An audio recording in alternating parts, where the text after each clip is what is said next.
Europe के पास अब ज़्यादा रास्ते नहीं बचे हैं सिवाय भारत आने के। वहीं दूसरी तरफ म्यांमार को लेकर एक बड़ी डेवलपमेंट देखने को मिली है, जहां अजीत डोभाल और अमित शाह जी भी बॉर्डर पर पहुंच चुके हैं। अब ऐसा लग रहा है कि दुनिया में जो माहौल है वो भारत की तरफ घूमता दिखाई दे रहा है, जिसमें भारत के विदेश मंत्री डॉक्टर एस जयशंकर बहुत महत्वपूर्ण भूमिका निभाने में लगे हैं। दरअसल हाल ही में रायसीना डायलॉग 2025 में पूरे यूरोप का डबल फेस सामने ला दिया गया है, जहां डॉक्टर एस जयशंकर ने कहा कि पाकिस्तान ने दशकों से अवैध रूप से पीओके पर कब्जा कर रखा है, लेकिन यूएन ने इसे अतिक्रमण के बजाय विवाद बना दिया, हमलावर और पीड़ित को बराबर खड़ा कर दिया। मतलब यहाँ भारत ने मौका और मंच देखकर सही चाल को अंजाम दे दिया है।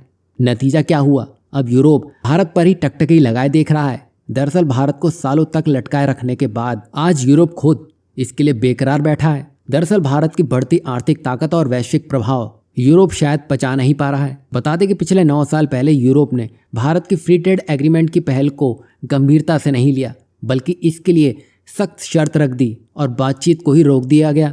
लेकिन अब यूरोप अपनी स्थिरता के लिए भारत जैसे बड़े बाजार की जरूरत महसूस कर रहा है। लेकिन इसके लिए भारत की रिसर्च संस्था ग्लोबल ट्रेड रिसर्च इनिशिएटिव यानी कि जिट्री ने सरकार को चेताया है कि यूरोप के साथ बिना सोचे समझे ट्रेड डील करना नुकसानदायक साबित हो सकता है।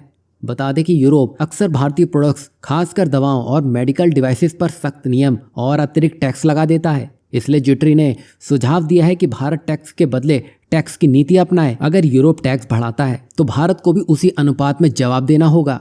यही नहीं, इसके अलावा यूरोप कई नॉन टैरिफ बैरियर्स यानी कि रूल्स बनाता है, जिससे भारतीय कंपनियों के लिए वहां बिजनेस करना मुश्किल हो जाता है। इस बार भारत को साफ कह देना चाहिए कि एफटीए के तहत ऐसे रिस्ट्रिक्शन मंजूर नहीं होंगे।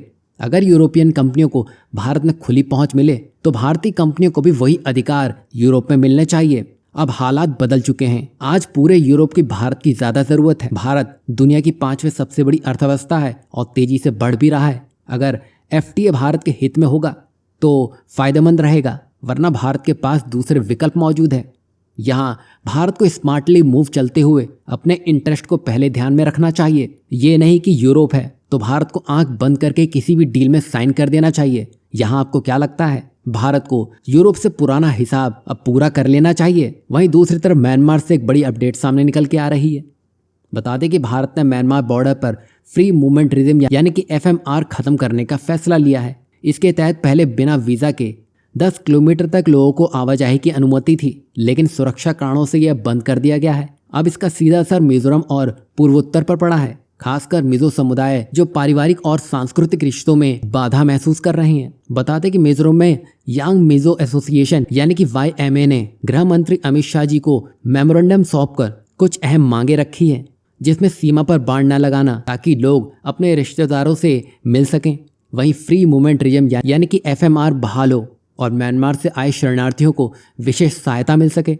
वहीं मिजो भाषा को संविधान की 8वीं अनुसूची में शामिल किया जाए। यही नहीं, BSF में मिजो बटालियन बनाई जाए और ड्रग तस्करी रोकने के लिए अधिक फंड मिले। यही कुछ अहम मांगे हैं जिसके लिए अब आवाज़ तेज होने लगी है। बता दें कि म्यांमार में अभी अराकान आर्मी के बाद अब चीन नेशनल आर्मी ने भी सेना के खिलाफ मोर्चा खोल दिया है, जिससे कई इलाकों में सेना को पीछे हटना पड़ा है, जिसकी वजह से सैनिकों ने आत्मसमर्पण कर दिया है। वहीं विशेषज्ञ ये भी बता रहे हैं कि 2025 के अंत या तो 2026 के शुरुआती महीनों में ही चुनाव संभव है, लेकिन म्यांमार के इन हिस्सों में स्थिरता कब आएगी ये कहना मुश्किल है। और ये जो कुछ भी हो रहा है इससे मिजोरम में शरणार्थियों की बढ़ती संख्या से सुरक्षा और संसाधनों पर दबाव बढ़ रहा है। साथ ही इससे भारत के म्यांमार में सितवे पोर्ट व कलादान प्रोजेक्ट भी इससे प्रभावित हो सकते हैं। यही नहीं, चीन साथ ही साथ बांग्लादेश को भी इससे बड़े नुकसान होते दिखाई देंगे। चीन के तो पहले बड़े प्रोजेक्ट अराकान आर्मी ने अपने कब्जे में कर लिया है। वहीं बांग्लादेश में रोहिंग्या संकट लगातार बढ़ता जा रहा है। कुल मिलाकर देखा जाए खतरा तीनों देशों पर ही बड़ा है, लेकिन भारत अपनी तरफ से सुरक्षा को मजबूत कर रहा है। यही वजह है कि भारत सीमा पर सुरक्षा और निगरानी को कड़ा करने में जुट चुका है, जिसमें बॉर्डर में हाईटेक फेंसिंग लगाना भी शामिल है। यही वजह है कि राष्ट्रीय सुरक्षा सलाहकार यानी कि NSA अजीत डोभाल और गृह मंत्री अमित शाह लगातार पूर्वोत्तर राज्यों का दौरा कर रहे हैं ताकि सुरक्षा रणनीतियां बनाई जा सके। यहाँ आपको क्या लगता है? भारत को फ्री मूवमेंट रिजीम यानी कि FMR शुरू कर देना चाहिए या इसके पीछे कोई गहरी सोची समझी साजिश तो नहीं है? इस पर आप अपनी राय क्या रखते हैं ज़रूर बताइएगा।